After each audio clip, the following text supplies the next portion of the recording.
മനസ്സിലെ പങ്കുവെക്കലിൻ്റെ മനോഭാവം ഞങ്ങളിൽ രൂപപ്പെടാൻ വേണ്ടി ദൈവസന്നിധിയിൽ മാധ്യസ്ഥം വഹിക്കണമേ.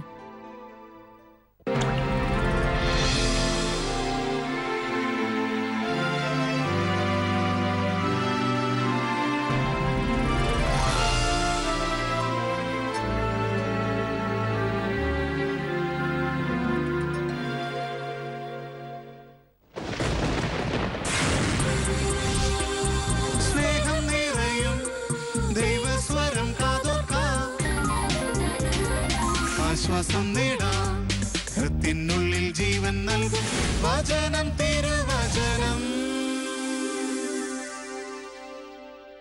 ഹല്ലേലൂയ. യേശുവേ നന്ദി, യേശുവേ സ്തോത്രം, യേശുവേ നന്ദി, യേശുവേ സ്തോത്രം.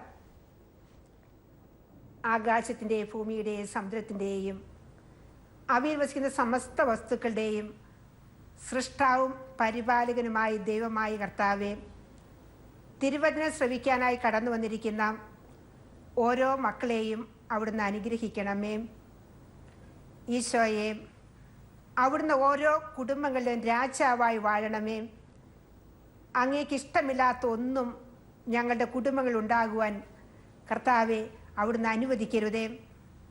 പരിശുദ്ധ അമ്മേ മാതാവേ, അമ്മ ഉണ്ണീശുവുമായി ഞങ്ങളുടെ കുടുംബങ്ങളിൽ നിറഞ്ഞു നിൽക്കണമേ. അമ്മേ മാതാവേ, ഞങ്ങൾക്ക് വേണ്ടി മാധ്യസ്ഥം വഹിച്ചുകൊണ്ടിരിക്കണമേ. നന്മ നിറഞ്ഞ മറിയമേ സ്വസ്തി, കർത്താവ് അങ്ങയോട് കൂടെ, സ്ത്രീകളിൽ അങ്ങ് അനുഗ്രഹിക്കപ്പെട്ടവളാവുന്നു. അങ്ങയുടെ ഉദരത്തിൻ ഫലമായി ഈശോ അനുഗ്രഹിക്കപ്പെട്ടവനാവുന്നു. പരിശുദ്ധ മറിയമേ, തമ്പുരാൻ്റെ അമ്മേ, പാപികളായ ഞങ്ങൾക്ക് വേണ്ടി ഇപ്പോഴും ഞങ്ങളുടെ മരണസമയത്തും തമ്പുരാനോട് അപേക്ഷിക്കണമേ. പിതാവിൻ്റെയും പുത്രൻ്റെയും പരിശുദ്ധാത്മാവിൻ്റെയും നാമത്തിൽ ആമേൻ. ഒരിക്കൽ ഒരു സ്ഥലത്ത് ഒരു ചിത്രരചനാ മത്സരം നടക്കുകയായിരുന്നു. മത്സരത്തിൽ പങ്കെടുക്കാനായിട്ട് ധാരാളം ആളുകൾ വന്നു ചേരുകയുണ്ടായി. സംഘാടകർ പറഞ്ഞു, ഇഷ്ടമുള്ള ചിത്രം ആർക്ക് വേണമെങ്കിലും വരയ്ക്കാം. നിശ്ചിതമായ സമയം കൊടുത്തു. ഏറ്റവും നല്ല ചിത്രം വരയ്ക്കുന്നവർക്ക് നല്ലൊരു സമ്മാനവും ഓഫർ ചെയ്തിരുന്നു. പലരും നല്ല നല്ല സീനറികൾ അന്വേഷിച്ച് പുറപ്പെടുകയായിരുന്നു. ഒരു മത്സരാർത്ഥിയുടെ ശ്രദ്ധ തിരിഞ്ഞത് ഒരു കുടുംബമായിരുന്നു. ആ കുടുംബത്തില് കുട്ടികൾ മുറ്റത്ത് കളിച്ചുകൊണ്ട് നിൽക്കുന്നു. ഗൃഹജോലിയിൽ യാവതിയായിരിക്കുന്ന ഭാര്യ വീടിനകത്ത് ഒരു കട്ടിലിൽ ജപമാല കൈകളേന്തി പ്രാർത്ഥിച്ചുകൊണ്ടിരിക്കുന്ന വല്യമ്മച്ചി. ഒരു കൊച്ചുമോൾ അവൾ മുൻവശത്ത് തൻ്റെ പപ്പയുടെ അടുത്തേക്ക് നടന്നു ചെല്ലാൻ വേണ്ടിയിട്ട് വെമ്പൽ കൊള്ളുന്നു. പിച്ച വെച്ച് നടക്കുന്ന കൊച്ചുമോളെ വാരിപ്പുണർന്ന് തുരുതുര ചുംബിക്കുന്ന സ്നേഹനിധിയായ പപ്പ. ഇദ്ദേഹം വിചാരിച്ചു ഇത് തന്നെ ക്യാൻവാസിൽ പകർത്താമെന്ന്. അദ്ദേഹം അത് ക്യാൻവാസിൽ പകർത്തി. പറഞ്ഞിരുന്ന സമയമായപ്പോൾ എല്ലാവരും തങ്ങൾ വരച്ച ചിത്രങ്ങളുമായി മത്സര സ്ഥലത്ത് ഒത്തുചേരുകയുണ്ടായി. എല്ലാ ചിത്രങ്ങളും പരിശോധിച്ചു. എന്നാൽ കുടുംബത്തെ സംബന്ധിച്ച് ചിത്രം വരച്ച വ്യക്തിക്കായിരുന്നു ഒന്നാം സമ്മാനം ലഭിച്ചത്. കൂടുമ്പോൾ ഇമ്പമുള്ളതാണ് കുടുംബം, കൂടുമ്പോൾ ഇമ്പമുള്ളതാകേണ്ടതാണ് കുടുംബം. ആദ്യത്തെ വിവാഹം പറുദീസായിൽ വെച്ച് നടന്നു. ആദ്യ ദമ്പതിമാരായ ആദത്തെയും ഹവ്വായെയും ദൈവം ആശീർവദിച്ചു. ഉൽപ്പത്തിയുടെ പുസ്തകം 1-ാം അധ്യായം 26 മുതൽ 28 ഭാഗത്ത് കർത്താവ് നമ്മോട് അരുളി ചെയ്യുന്നു, നമുക്ക് നമ്മുടെ ഛായയിലും സാദൃശ്യത്തിലും മനുഷ്യനെ സൃഷ്ടിക്കാം. ദൈവം മനുഷ്യനെ തൻ്റെ ഛായയിൽ സൃഷ്ടിച്ചു, തൻ്റെ സാദൃശ്യത്തിൽ തന്നെ അവിടുന്ന് അവനെ സൃഷ്ടിച്ചു. അവിടുന്ന് അവനെ പുരുഷനും സ്ത്രീയുമായി സൃഷ്ടിച്ചു. ഉൽപ്പത്തി 1:28 നാം വായിക്കുന്നു, ദൈവം അവരെ ഇങ്ങനെ അനുഗ്രഹിച്ചു, സന്താന പുഷ്ടിയുള്ളവരായി പെരുകുവിൻ, ഭൂമിയിൽ നിറഞ്ഞ് അതിനെ കീഴടക്കുവിൻ. ഭൂമിയിൽ നിറഞ്ഞ് അതിനെ കീഴടക്കുക. ദൈവത്തിൻ്റെ അനാദി മുതലുള്ള പദ്ധതിയാണ് കുടുംബവും കുടുംബ ജീവിതവും. വചനം മാംസമായി അവതരിച്ചത് ഒരു കുടുംബത്തിലായിരുന്നു. ജ്ഞാനത്തിന്റെ പുസ്തകം 18:14 നാം വായിക്കുന്നു, സർവത്ര പ്രശാന്തമുഖത വ്യാപിച്ചപ്പോൾ, എങ്ങും പാതിരാത്രിയായിരുന്നപ്പോൾ, ദൈവത്തിന്റെ സർവശക്തമായ വചനം സ്വർഗത്തിലെ രാജകീയ സിംഹാസനത്തിൽ നിന്ന് ഭൂമിയിലേക്ക് ഇറങ്ങി വന്നു. ദമ്പതിമാരെ പരസ്പരം ബന്ധിപ്പിക്കുന്ന ദൈവമാകുന്ന കണ്ണി ജീവിതത്തിൽ നിന്നും മാറ്റപ്പെടുമ്പോൾ കുടുംബ ജീവിതത്തില് അസ്വസ്ഥതകള് ഉടലെടുക്കുകയായി. ഭാര്യയെയും ഭർത്താവിനും തമ്മിൽ ബന്ധിപ്പിക്കുന്ന ദൈവത്തെ ജീവിതത്തിൽ നിന്നും മാറ്റിക്കളയുമ്പോഴാണ് അസ്വസ്ഥതയും സമാധാനവുമായി പലപ്പോഴും ജീവിതം തള്ളി നീക്കേണ്ടതായിട്ട് വരിക. ഭാര്യ ഭർത്താക്കന്മാർ തമ്മിലുള്ള സ്നേഹത്തെ ഒരു കിണറ്റിലെ ജലത്തോട് ഉപമിക്കാം. കിണറ്റിലെ ജലം തീർന്നു പോകും, എന്നാൽ ആ കിണറിനെ ഒരു സമുദ്രവുമായി ബന്ധിപ്പിച്ചാൽ വെള്ളം ഒരിക്കലും തീർന്നു പോകുകയില്ല.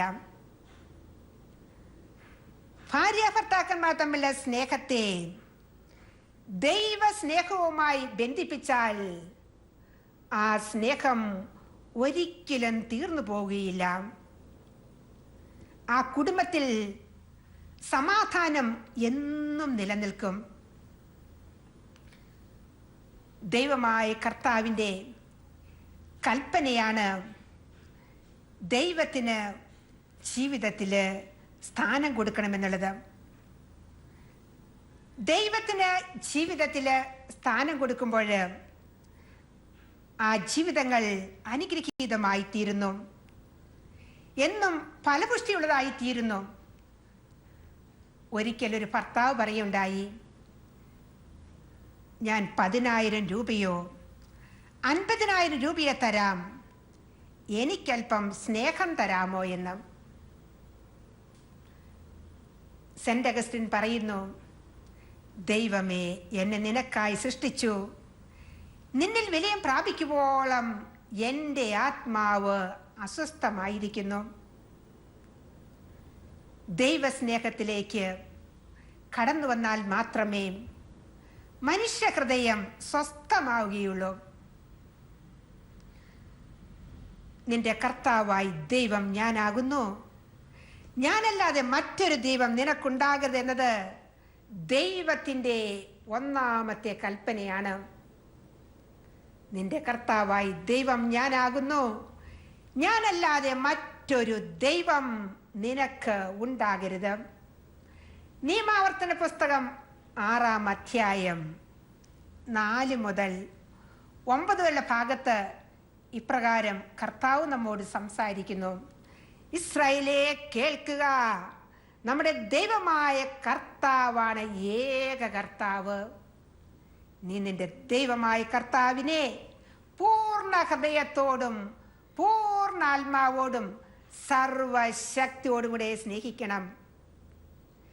ഞാനിത് കൽപ്പിക്കുന്ന ഈ വചനങ്ങൾ നിന്റെ ഹൃദയത്തിലുണ്ടായിരിക്കണം. ഇവ ജാഗരൂകതയോടെ നിങ്ങളുടെ മക്കളെ പഠിപ്പിക്കണം. വീട്ടിലായിരിക്കുമ്പോഴും യാത്ര ചെയ്യുമ്പോഴും കിടക്കുമ്പോഴും എഴുന്നേൽക്കുമ്പോഴും ഇവയെപ്പറ്റി സംസാരിക്കണം. ഇവ നിന്റെ കൈകളിലൊരു അടയാളമായും നെറ്റിത്തടത്തിൽ പട്ടമായും അണിയണം. ഇവ നിന്റെ വീടിൻ്റെ കട്ടിലെ കാലുകളിലും പടിവാതിലുകളിലും എഴുതി വയ്ക്കണം. ദൈവമായ കർത്താവ് അരുളി ചെയ്യുന്നു. ദൈവത്തിന് ജീവിതത്തിൽ ഒന്നാം സ്ഥാനം നൽകണമെന്ന് ദൈവമായ കർത്താവ് തിരുവചനത്തിലൂടെ നമ്മോട് അരുളി ചെയ്യുന്നു. ഒരിക്കൽ ഒരു ചേട്ടൻ തൻ്റെ അനുഭവം പങ്കുവെക്കുകയുണ്ടായി. അദ്ദേഹം സ്നേഹിച്ച് ഒരു പെൺകുട്ടിയെ കല്യാണം കഴിച്ചു. അവർക്ക് ഒരു കുട്ടി ജനിച്ചു, ഒരാൺകുട്ടി. ഏക മകൻ മാത്രം. ഈ മകന് 20 വയസ്സ് പ്രായമുണ്ടായിരുന്നപ്പോൾ ഒരു ദിവസം ചേട്ടൻ ആ വീട്ടിലുണ്ടായിരുന്നില്ല, മകനും വീട്ടിലുണ്ടായിരുന്നില്ല. മകൻ്റെ കൂട്ടുകാരൻ ഇവരുടെ വീട്ടിൽ ചെന്നു. ആ വീട്ടിൽ വിലപിടിപ്പുള്ള പല സാധനങ്ങളും ഉണ്ടായിരുന്നു. ആ വീട്ടിലുള്ള വിലപിടിപ്പുള്ള സാധനങ്ങൾ കൈവശമാക്കാൻ വേണ്ടിയിട്ട് ഈ സ്ത്രീയുടെ മർമ്മം നോക്കി ഒരടി കൊടുത്തു. അടിയുടെ ആഘാതത്തിൽ ഈ സഹോദരി ബോധം കെട്ടു വീണു. കുറച്ച് സമയം കഴിഞ്ഞപ്പോൾ മരിക്കുകയും ചെയ്തു. ഈ സഹോദരിയെ അപായപ്പെടുത്തിയ മകൻ്റെ കൂട്ടുകാരൻ അവിടെയുള്ള വിലപിടിപ്പുള്ള സാധനങ്ങളെല്ലാം എടുത്ത് പോയി മറഞ്ഞു. കുറേ അധികം സമയം കഴിഞ്ഞപ്പോഴാണ് ചേട്ടൻ വീട്ടിൽ തിരിച്ചെത്തുന്നത്. അതിനുശേഷമാണ് മകനും വീട്ടിൽ വരിക. ചേട്ടൻ വീട്ടിൽ വന്നപ്പോൾ മരിച്ചു കിടക്കുന്ന തൻ്റെ ഭാര്യയാണ് കാണുന്നത്. അദ്ദേഹം പറയുകയായിരുന്നു, എനിക്കിനി ജീവിക്കാൻ പോലും താല്പര്യമില്ലാതായിരുന്നു എന്ന്. അത്രമാത്രം അദ്ദേഹം ദുഃഖിതനായിരുന്നു.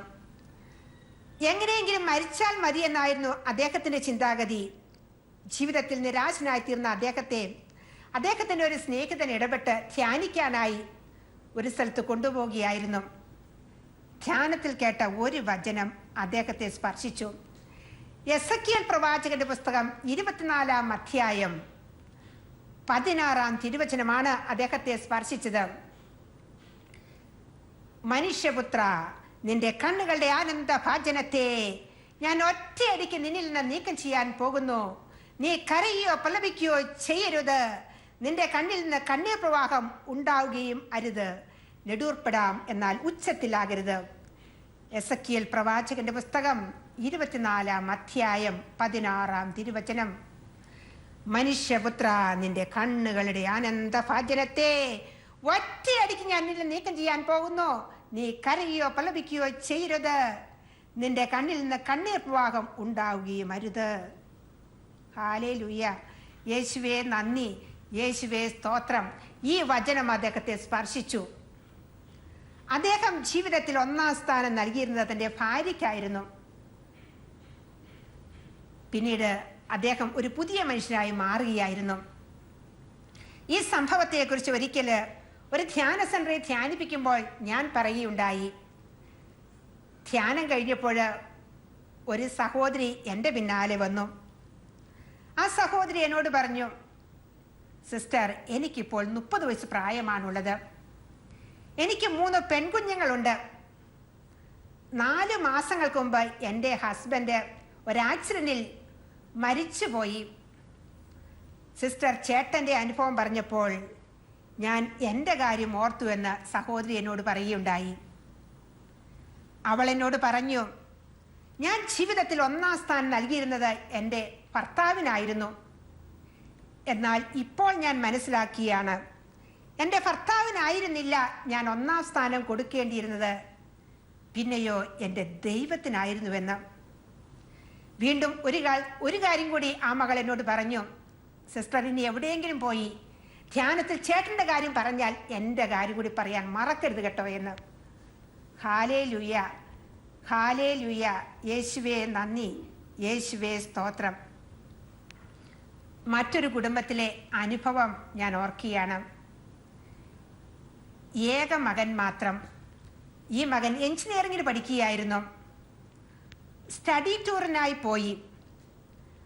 സ്റ്റഡി ടൂറിനായി പോയപ്പോൾ അവരുടെ ഏക മകൻ വെള്ളത്തിൽ പോയി മരണമടഞ്ഞു. പരിചയമുള്ളൊരു കുടുംബമായിരുന്നതിനാൽ ഞാൻ ആ കുടുംബത്തിൽ ഒരു ദിവസം പോകുകയുണ്ടായി. അപ്പോൾ മകൻ നഷ്ടപ്പെട്ട ആ പ്രിയപ്പെട്ട മമ്മി എന്നോട് പറഞ്ഞു, ഞാൻ എൻ്റെ ജീവിതത്തിൽ ദൈവത്തെക്കാൾ കൂടുതലായി സ്നേഹിച്ചത് എൻ്റെ മകനെ ആയിരുന്നു. എൻ്റെ മോനെ എൻ്റെ ദൈവം എടുത്തുകൊണ്ടുപോയി. എൻ്റെ മോനെ എൻ്റെ ദൈവം എടുത്തുകൊണ്ടുപോയി. ഞാൻ ജീവിതത്തിൽ ഏറ്റവും അധികം സ്നേഹിച്ചത് എൻ്റെ മോനെ ആയിരുന്നു. ദൈവം എൻ്റെ കയ്യിൽ നിന്ന് എടുത്തുകൊണ്ടുപോയി എന്ന്. ഇസ്രായേലേ, കേൾക്കുക, നമ്മുടെ ദൈവമായ കർത്താവാണ് ഏക കർത്താവ്. നീ നിന്റെ ദൈവമായ കർത്താവിനെ പൂർണ്ണ ഹൃദയത്തോടും പൂർണ്ണ ആത്മാവോടും സർവശക്തിയോടും കൂടെ സ്നേഹിക്കണം. ഞാനിന്ന് കൽപ്പിക്കുന്ന ഈ വചനങ്ങൾ നിന്റെ ഹൃദയത്തിലുണ്ടായിരിക്കണം. ഇവ ജാഗരൂകതയോടെ നിങ്ങളുടെ മക്കളെ പഠിപ്പിക്കണം. വീട്ടിലായിരിക്കുമ്പോഴും യാത്ര ചെയ്യുമ്പോഴും കിടക്കുമ്പോഴും എഴുന്നേൽക്കുമ്പോഴും ഇവയെപ്പറ്റി സംസാരിക്കണം. ഇവ നിന്റെ കൈകളൊരു അടയാളമായും നെറ്റിത്തടത്തിൽ പട്ടമായും അണിയണം. ഇവ നിന്റെ വീടിന്റെ കട്ടിലെ കാലുകളിലും പടിവാതിലുകളിലും എഴുതണമെന്നത് ദൈവമായ കർത്താവിൻ്റെ മാറ്റമില്ലാത്ത കൽപ്പനയാണ്. ഒരിക്കൽ ഒരു കൊച്ചുമകൾ പറയുകയുണ്ടായി, ഈ കൊച്ചുമകളുടെ പപ്പ അപ്രതീക്ഷിതമായ രീതിയിൽ പെട്ടെന്ന് മരണമടഞ്ഞു, ഹാർട്ട് അറ്റാക്ക് ആയിട്ട്. ഈ മകൾ പറയുകയായിരുന്നു, ഞാൻ ദൈവസ്നേഹത്തിലേക്ക് കടന്നു വന്നത് എൻ്റെ പപ്പയുടെ മരണശേഷം മാത്രമായിരുന്നു എന്ന്. ദൈവത്തിന് ജീവിതത്തിൽ ഒന്നാം സ്ഥാനം നൽകണമെന്ന് നമ്മെ സൃഷ്ടിച്ച് പരിപാലിക്കുന്ന ദൈവമായ കർത്താവ് നമ്മോട് ആവശ്യപ്പെടുന്നു. ജോബിന്റെ പുസ്തകം 22-ാം അധ്യായം 25 മുതൽ 28 ഭാഗത്ത് ഇപ്രകാരം കർത്താവ് നമ്മോട് അരുളി ചെയ്യുന്നു. ജോബിന്റെ പുസ്തകം 22-ാം അധ്യായം 25 മുതൽ 28 വരെ. സർവശക്തൻ നിനക്ക് സ്വർണവും വിലപിടിച്ച വെള്ളിയും ആകുമെങ്കിൽ നീ സർവശക്തനിൽ ആനന്ദിക്കുകയും ദൈവത്തിന്റെ നേരെ മുഖമുയർത്തുകയും ചെയ്യും.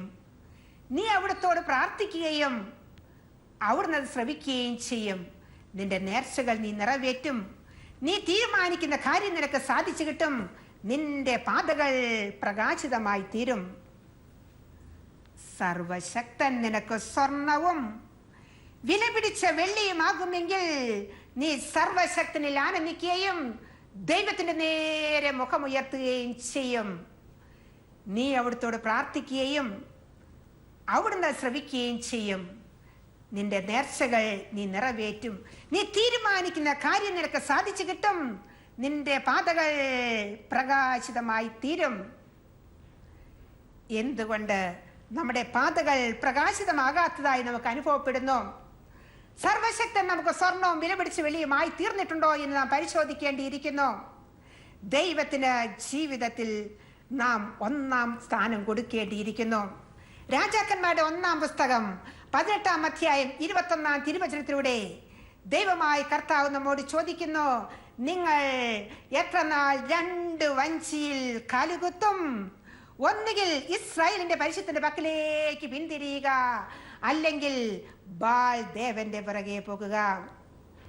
രാജാക്കന്മാരുടെ 1-ാം പുസ്തകം 18-ാം അധ്യായം 21-ാം തിരുവചനം. നിങ്ങൾ എത്ര നാൾ 2 വഞ്ചിയിൽ കാലുകുത്തും?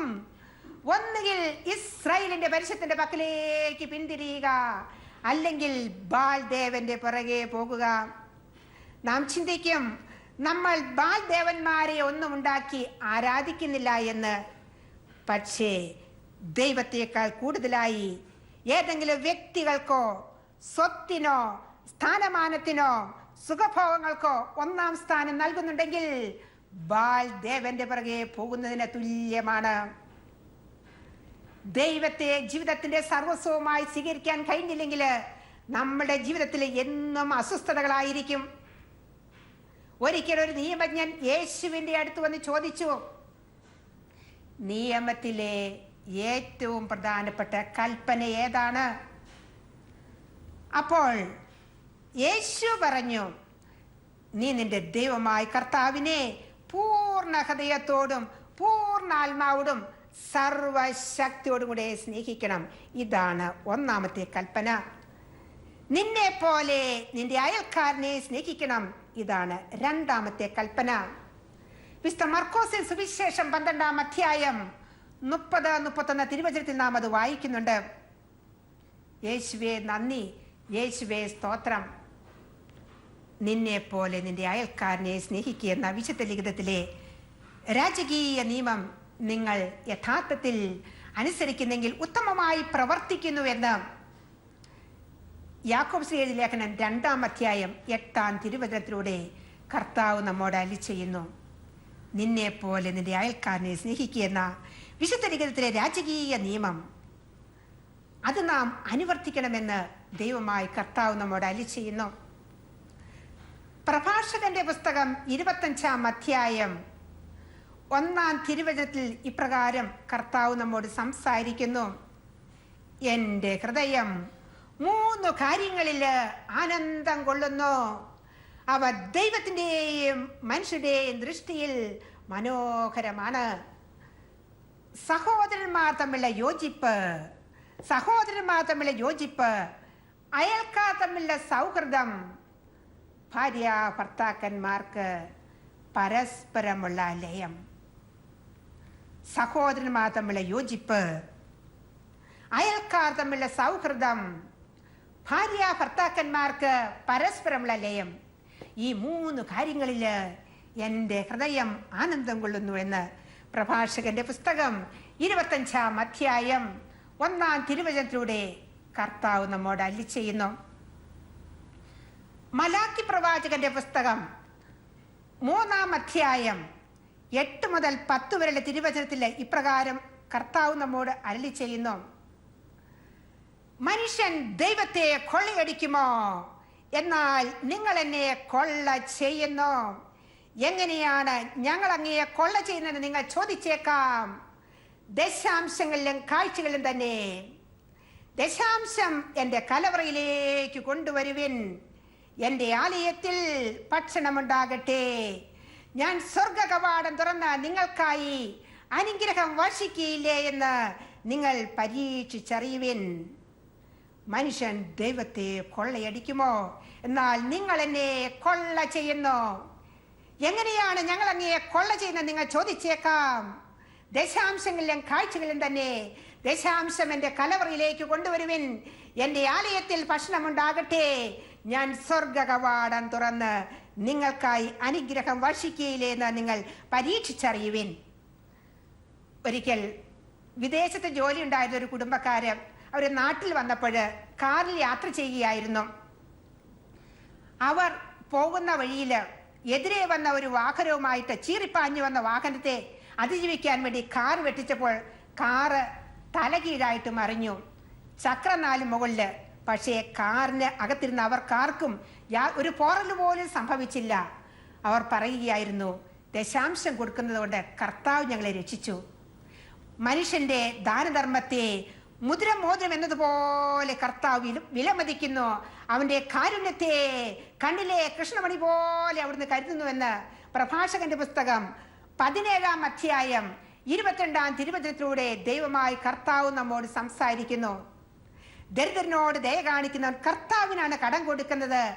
അവിടുന്ന് ആ കടം വീട്ടിക്കൊള്ളുമെന്ന് സുഭാഷിതത്തിന്റെ പുസ്തകം 19-ാം അധ്യായം 17-ാം തിരുവചനത്തിലൂടെ കർത്താവ് നമ്മോട് സംസാരിക്കുകയാണ്. ദശാംശം കൊടുക്കുന്നവർ കർത്താവിന്റെ ബാങ്കിലാണ് നിക്ഷേപിക്കുന്നത്. ഞാൻ സ്വർഗ കവാടം തുറന്ന് നിങ്ങൾക്കായി അനുഗ്രഹം വർഷിക്കുകയില്ലേ എന്ന് നിങ്ങൾ പരീക്ഷിച്ചു നോക്കുമെന്നാണ് ദൈവമായി കർത്താവ് പറയുന്നത്.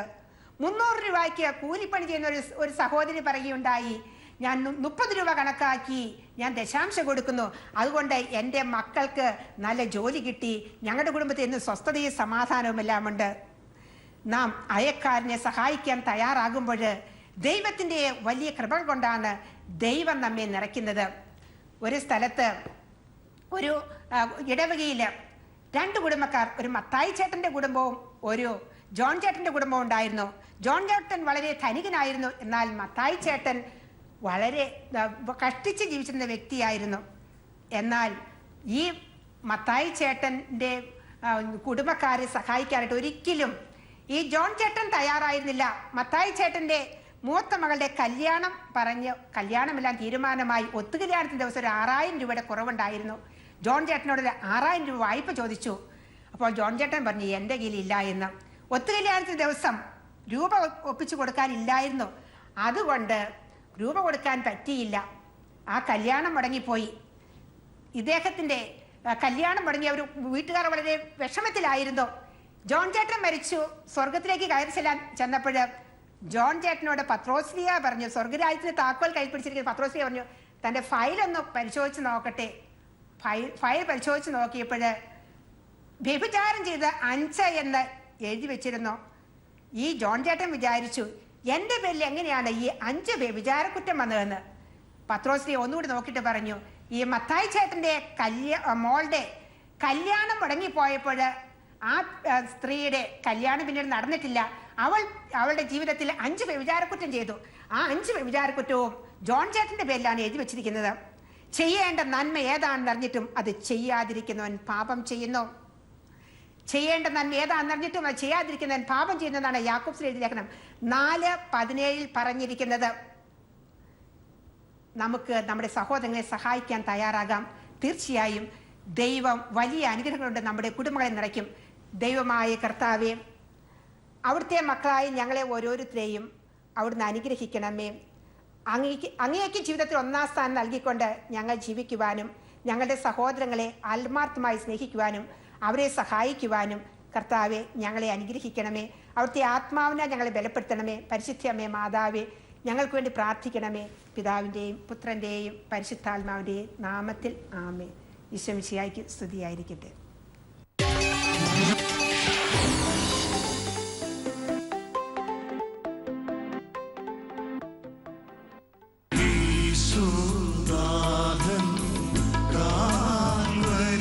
എന്റെ ജീവിതത്തിൽ കഷ്ടപ്പാടുകൾ ഉണ്ടാകാം, സാമ്പത്തിക പ്രശ്നങ്ങൾ ഉണ്ടാകാം. പക്ഷേ ഞാൻ ഭയപ്പെടുകയില്ല. കാരണം എല്ലാം കൃത്യസമയത്ത് ആവശ്യത്തിന് നൽകുന്ന ദൈവം എന്റെ കൂടെയുണ്ട്.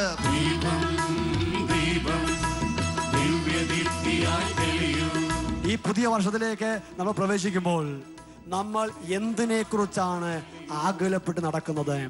ശത്രുവിന്റെ ശക്തിയെക്കുറിച്ചാണോ, നമ്മുടെ ബലഹീനതകളെ കുറിച്ചാണോ, അതോ ദൈവത്തിന്റെ ശക്തിയെ കുറിച്ചാണോ? നൈറ്റ് വിജിൽ നാളെ രാത്രി 8 മണിക്ക്. സർഗോത്സവത്തിലേക്ക് സ്വാഗതം.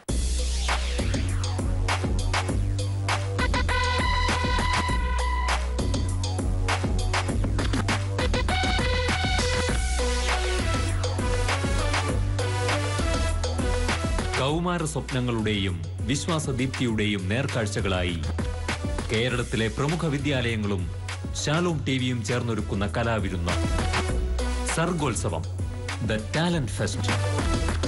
ശനി വൈകിട്ട് 6 മണിക്ക്.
കൂട്ടുകാരുടെ മുമ്പിൽ ആളാകാൻ വേണ്ടി അറിയാൻ പാടില്ലാത്ത പണി ചെയ്ത് അപകടം വരുത്തി വെക്കണ്ട.